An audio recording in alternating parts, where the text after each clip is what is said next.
Hello, my name is LaurenGagnon, and this evening I'm going to be discussing how women can overcome inequality in the workplace through improved communication skills, especially in regards to negotiation.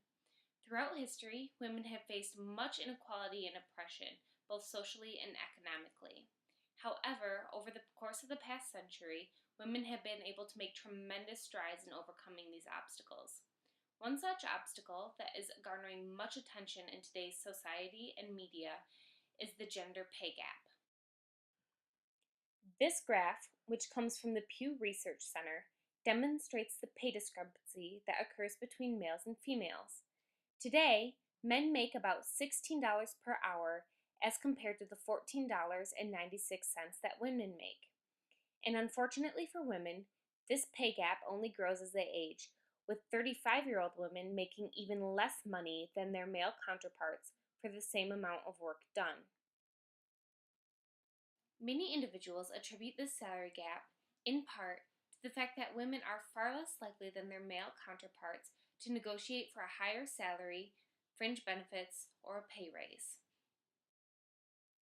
This graph, based on research conducted by SRA International, displays the percentages of both men and women who partake in such negotiations.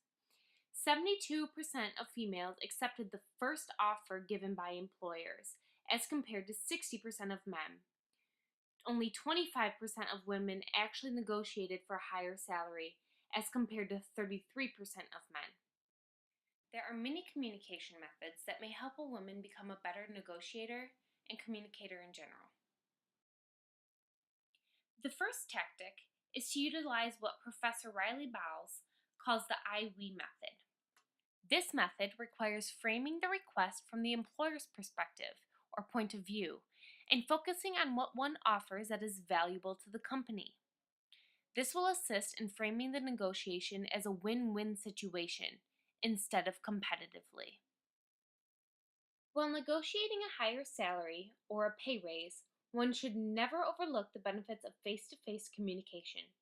Email, and especially texting, should be avoided at all costs, as tone of voice is difficult to decipher in these mediums. Therefore, the message and tone may come across as aggressive or impersonal. Face-to-face communication will create a sense of respect and professionalism while conducting negotiations.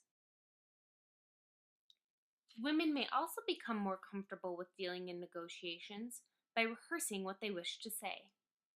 One should practice using clear and concise language while partaking in any negotiations. By sticking to key points and emphasizing the important aspects of the message, it will be easier for an employer to fully understand the intended missive. Women's natural sense of empathy may work in their favor during negotiations. This ingrained empathy is strongly correlated with good listening skills, which play a critical role in any good communication. Attentive and intensive listening help one to understand and be sensitive toward the opinions and desires of others. This could prove to be immensely helpful when using the I-we method of negotiation. An employer is more likely to feel as though one is presenting a win-win negotiation if one is intently listening and paying attention to the values and desired outcomes of the employer and the company at large. Women have come a tremendously long way in terms of involvement in the workplace.